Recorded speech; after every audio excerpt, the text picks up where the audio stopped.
My father never set out to be a marathon runner. The way I was told it 30-some years ago, my mother and my aunt decided they would go on a jog to get in shape. They invited my father, and together they all set out on their first run. My mother and aunt made it around the block, but Larry kept running. 5 miles a day, 4 days a week. Rain, shine, summer heat, didn't matter. He completed 3 marathons in his life. In March 2008, Larry was diagnosed with stage 4 terminal lung cancer. It had already spread to his bones and liver. It was difficult to understand. My father had always been healthy. He had never smoked. He was a marathon runner, for God's sake. The origin of the marathon is a story more than 2,500 years old. According to legend, Phidippides ran the distance between Marathon and Athens to deliver an important message that the Persians had been defeated in battle. Then, his message delivered, he promptly dropped dead. Larry wasn't interested in the end of that story.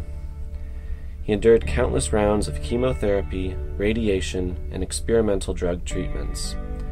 He never complained about any of it. He kept running, of course.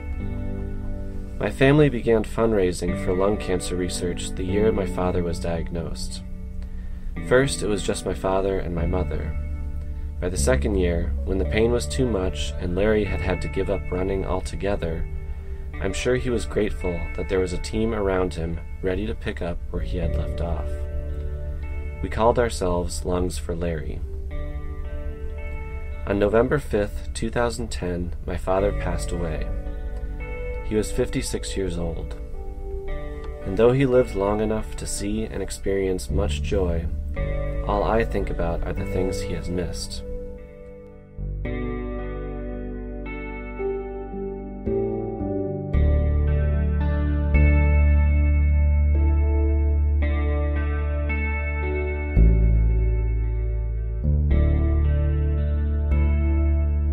In October of 2012, I completed my first marathon. But this story isn't about me, and it certainly isn't about an ancient Greek legend. I did run with a message, though. I ran my 26.2 miles to raise money for cancer research. I ran for my father. This year, the Lungs4Larry team will be participating in Run for Life, a 5K race that partners with the Greenville Health System Cancer Institute and the Cancer Society of Greenville County. I'll be there, wearing my father's old running clothes, and I'll be with my family and our friends. We'll be running for Larry, and for everyone whose life has been cut short by cancer. We hope that you'll join us.